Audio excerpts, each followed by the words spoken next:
ब्रह्मा विष्णु महेश, जय माँ पराशक्ति। पर्चा लिखने वाली सिद्धि का ये भाग 8 है। तो इससे पहले के 7 पार्ट जिसने नहीं देखे, अगर आप मेरे इस वीडियो तक पहुंच ही गए हैं तो आपको पिछले 7 पार्ट भी जरूर देखने चाहिए, तभी आपको पर्चा लिखने वाली सिद्धि के ड्रॉबैक्स या बेनिफिट्स भलीभांति पता लग पाएंगे। थोड़ा 2024 के बारे में बात कर लेते हैं। 2024 में कुछ ऐसी कृतियां घटित होंगी जो इंसान की बुद्धि और विचारों से भी परे होंगी।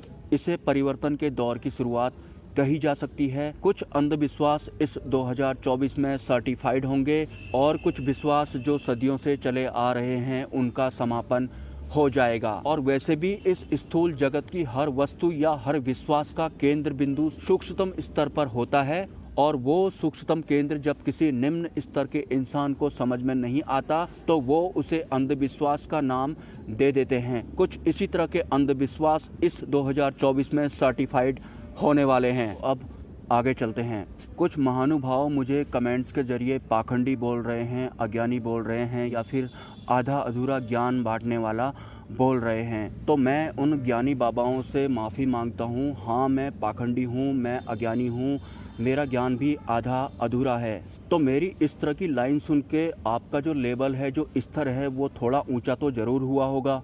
Now ready for the downfall. शादी हुई नहीं आपकी और बाबा बन गए, और दुकानों में मिलने वाले चरसी नशेड़ियों ने आपको बाबा जी या गुरुजी क्या बोल दिया। You feel like you are somebody and then you started labelling yourself. These पर्चा लिखने वाले निम्न स्तर के बाबाज लाइक बागेश्वर धाम सरकार, पांडोकर सरकार एंड करौली सरकार। अपनी बाइक या कार में हनुमान जी का स्टिकर लगा लेने से या भगवान शिव का स्टिकर लगा लेने से कोई साधक नहीं बन जाता। कुछ वो वाले बाबाओं को भी मैं पसंद नहीं आऊंगा जो शादीशुदा हैं और घर में जिनकी बीवी से लड़ाइयाँ हो जाती हैं तो 3-4 महीने के लिए कहीं दूसरे स्थान पर जाकर वो बाबा बन जाते हैं, और जैसे ही उनका दिमाग ठंडा हो जाता है वापिस घर में चले जाते हैं। आप इन दोनों में से कौन से वाले हो, कमेंट में जरूर लिखना। मेरे इस वीडियो को, मेरे प्रीवियस किसी वीडियो को, या फिर मेरे आने वाले किसी भी वीडियो में जो लोग इस तरह के कमेंट कर रहे हैं या करने वाले हैं कि तू पाखंडी है, अज्ञानी है, आधा अधूरा ज्ञान बांट रहा है, उन लोगों से मेरा एक सवाल है। आपने हनुमान चालीसा की एक चौपाई, भूत पिचास निकट नहीं आवे, महावीर जब नाम सुनावे, तो जरूर सुना होगा। तो आप इस बात से भी जरूर सहमत होंगे कि हनुमान जी का नाम लेते ही भूत प्रेत भाग जाते हैं, ठीक?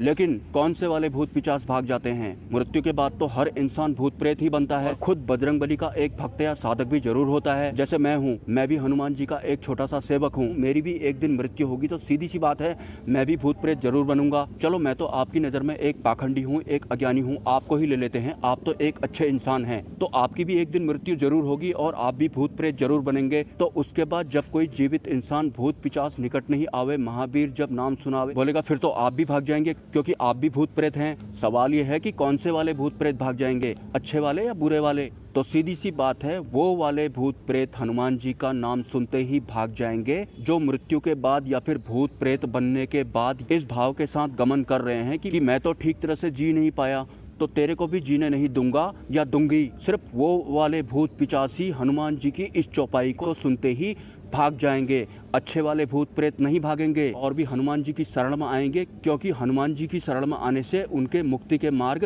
प्रशस्त होंगे। सेकंड क्वेश्चन, अगर आप एक बाबा जी हैं तो आपको प्रणाम। आप इन निम्न स्तर के पर्चा लिखने वाले साधु संतों के वीडियोस देखकर थोड़ा उच्च स्तर के हो गए होंगे, क्योंकि खुद परमात्मा का कानून तोड़ रहे हैं कि जो जैसा कर्म करेगा उसे वैसा ही फल प्राप्त होगा।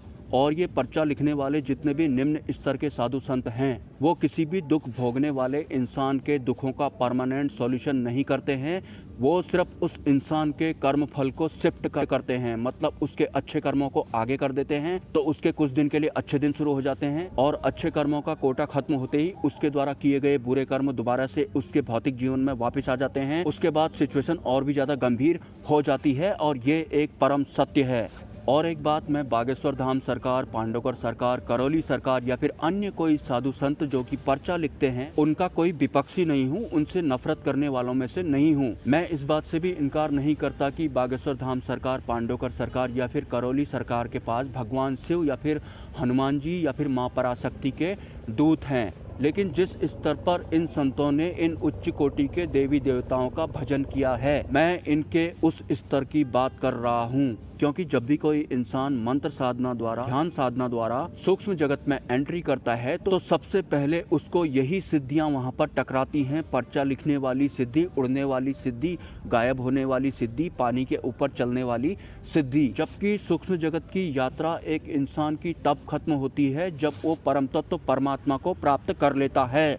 तो उस परम तत्व परमात्मा को प्राप्त करने से पहले कई तरह की सिद्धियां उसे लालच देती हैं ताकि वो परम तत्व परमात्मा तक ना पहुंच पाए, इसी स्थूल जगत में घूमता रहे और बाकियों को भी घुमाए। क्योंकि ये बागेश्वर धाम सरकार, पांडवगढ़ सरकार, करौली सरकार या फिर अन्य कोई सरकार जो कि पर्चा लिख रहे हैं वो करवा रहे हैं। Simply I am not Baba, not even dhaba. और जो लोग अपने आप को बाबा समझ रहे हैं उनसे मेरा एक सवाल है जो शायद ही आज तक किसी ने यूट्यूब जैसे प्लेटफॉर्म पर पूछा होगा। आपने कैलाश पर्वत का नाम तो जरूर सुना होगा। क्या आप मुझे ये बता सकते हैं पुराणों में, ग्रंथों में कैलाश पर्वत नाम लिखने से पहले वो सिर्फ एक बर्फ की पहाड़ी थी? तो भोलेनाथ ने या फिर भगवान शिव ने उस बर्फ की पहाड़ी का चुनाव क्यों किया? आप मुझे इसका जवाब कमेंट कर देना। और अगर आपने मुझे इसका जवाब कमेंट कर दिया तो आपको भी मैं इन ब्रह्मा विष्णु महेश की तरह प्रणाम करने लगूंगा। और जो पिछले कुछ ही दिनों से मेरे वीडियोस तक पहुंचे हैं वो मुझसे पहले बागेश्वर धाम सरकार, करौली सरकार या फिर पांडवगढ़ सरकार, जिनके पास लाखों की संख्या में भीड़ रहती है, उनके वीडियो देख चुके हैं या फिर उनके दरबार में भी जा चुके हैं, पर्चा बनवा चुके हैं और कुछ महीनों तक उनका जीवन काफ़ी सुखमय रहा और दोबारा से गाड़ी उनकी पुराने ढर्रे पे आ चुकी है। क्यों इन निम्न स्तरीय पर्चा लिखने वाले साधु संतों के दरबार में जाकर अपना पर्चा बनवा कर भी कुछ दिन तक ही लोगों के दुख दूर होते हैं, उसके बाद उनकी कंडीशन या तो पहले जैसी हो जाती है या फिर और भी ज़्यादा बुरी हो जाती है? इसी विषय पर मैं पर्चा लिखने वाली सिद्धि की ये सीरीज चला रहा हूँ। तो बनाते हैं पर्चा लिखने वाली सिद्धि के विषय में एक और पार्ट। ब्रह्मा विष्णु महेश, जय मां पराशक्ति।